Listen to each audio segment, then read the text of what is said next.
Hi விவாஸ், வணக்கம். எப்படி இருக்கீங்க? எல்லாரும் நல்லா இருக்கீங்களா? நான் ரொம்ப நாள் வீடியோ போட்டு இன்னைக்கு சின்னதாக ஒரு ஈவினிங் வந்து ஒரு onion bajji and potato bajji செய்யலாம் அப்படின்னு ஒன்று நினச்சேன். ஸோ நீங்கள் பாருங்க, வீடியோக்குள்ளே போகலாம். எப்படி இது ஆட் பண்ணுறேன்னு பாருங்க. எண்ணெய் இப்படி எடுத்துக்கோங்க.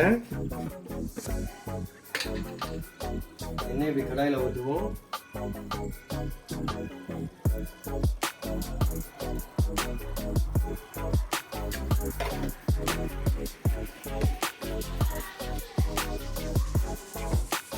நெக்ஸ்ட் கடலை மாவு.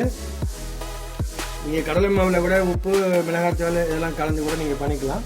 ஸோ அது இல்லை அப்படின்னா கூட இந்த மாதிரி நம்ம எந்த ஃப்ளேவராக இருந்தாலும் சரி, எந்த பிராண்டாக இருந்தாலும் ஓகே. அப்படிங்க நான் வந்து இப்போது கிருஷ்ணா பஜாஜ் போண்டா ஃப்ளேவர் அப்படிங்கிற ஒரு மாவு பாக்கெட் வாங்கிட்டேன். ஸோ அதை வந்து கலந்து வச்சுருக்கேன் நான். ஸோ இந்த மாதிரி ரொம்ப தனியாக இல்லாமல் இப்படி ஓரளவுக்கு ரொம்ப கட்டியாக வரக்கூடாது, ரொம்ப தனியாக வரக்கூடாது. இந்த மாதிரி ஸ்டேஜுக்கு நீங்கள் கலந்து வச்சுக்கோங்க, சரிங்களா? ஓகே. அடுத்து நம்ம என்ன பண்ண போகிறோம்னா, எண்ணெயை காய வைக்கணும்ல. ஸோ எண்ணெய் காய வச்சா இப்போ இன்னும் 5 நிமிஷம் காய்ஞ்சிடும். ஓகே காய்ஸ், அடுத்து பாருங்க. நம்ம ஃபர்ஸ்ட் என்ன போடலாம்? வெங்காயம் வச்சு போடுவோம், சரியா? நானே இது ஃபர்ஸ்ட் டைம் தான் போடுறேன்.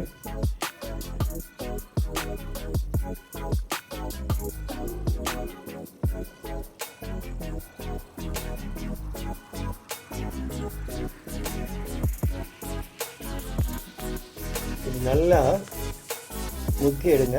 முக்கி எடுத்துட்டு அப்படியே எண்ணெய்க்குள்ள போட்டால் போதும். அதே நேரத்துக்கு இந்த வெங்காயம் உடஞ்சிடக்கூடாது. துணிங்க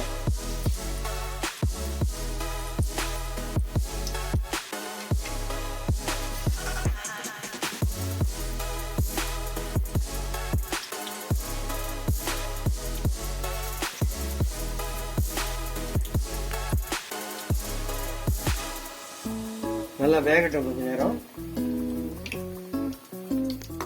நல்லா அதுக்கப்புறம் அப்படி பரட்டி எடுத்துக்கோங்க. அப்போதான் வந்து நல்லா 2 பக்கமும் மாற்றி மாற்றி போட்டால் தான் வேகும்.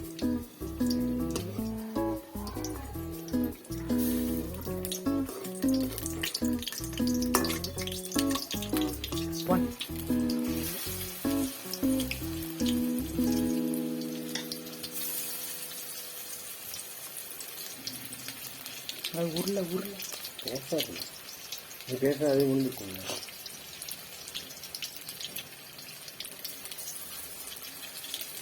உலக காற்று அது நல்லா வேகட்டும். கொஞ்சம் வெந்தோடனே மாற்றி மாற்றி போடணும்.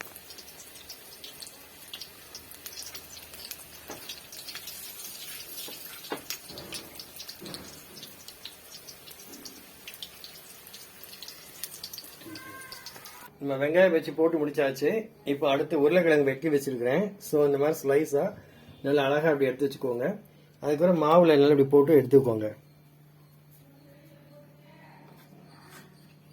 நான் கொஞ்சம் தின்னமாக செய்விட்டேன். நீங்கள் இதோட மெல்லிசலாக செய்வீங்க. அப்போ தான் எண்ணெயில் போட்டால் டக்குன்னு வேகும். இல்லை வேகிறதுக்கு நேரம் ஆகும்.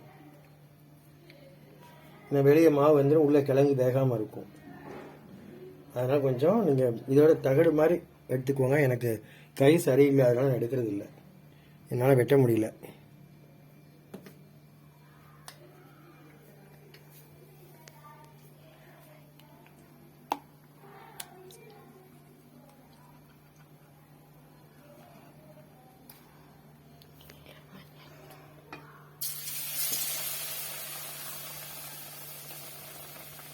நல்ல மாவுல டிப் பண்ணி அப்படியே போடுங்க, அழகா வரும்.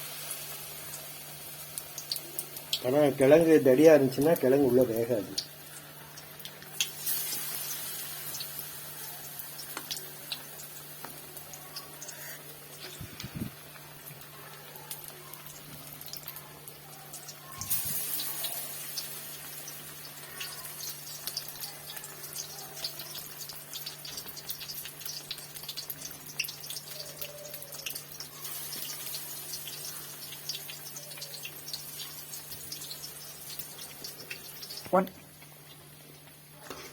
உருளைக்கிழங்கு பச்சி வெந்து எடுத்தாச்சு.